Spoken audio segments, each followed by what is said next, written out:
This story occurs in Florida. Look, I live in Florida. It's not that bad. There are maniacs everywhere. It's just a competition here. This has a little bearing to the situation, because in Florida, the tidal pools are made the ocean washing over large divots in the sand and receding tide. You fucked up right out of the gate. The tidal pools are made the ocean washing over large divots? Let's try it.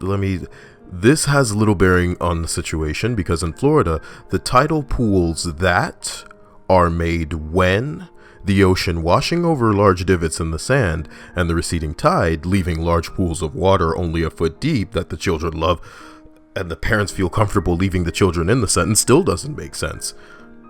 Let's try and restructure the sentence for him.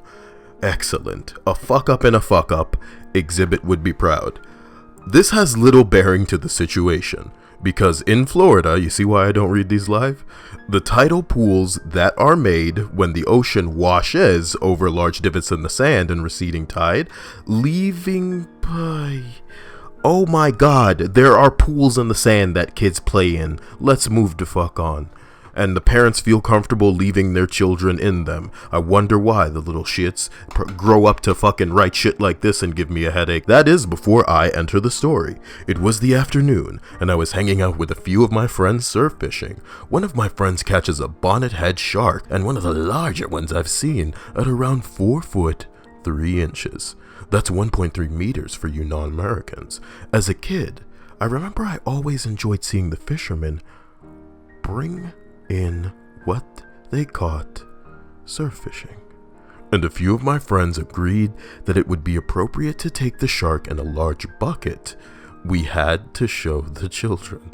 So I scoop up some seawater, unhook the shark, and run off to the tidal pool teeming with children from ages 2 to 4. This is a great idea. As I near the tidal pool, the shark seemingly decides it's uncomfortable and shifts around, and I, not paying attention to my footing, trip and drop a 4-foot shark into the kiddie pool. The shark instantly starts swimming off into the deeper parts of the tidal pool, and I move faster than I ever have, yelling at the top of my lungs, "There's a shark in the tidal pool!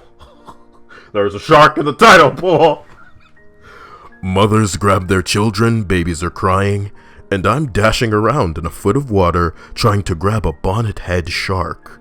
I eventually manage to scoop it up in a net and get it back into the bucket and then to the ocean. I decided to leave earlier than I had planned after receiving all manner of dirty looks from the mothers. Wow.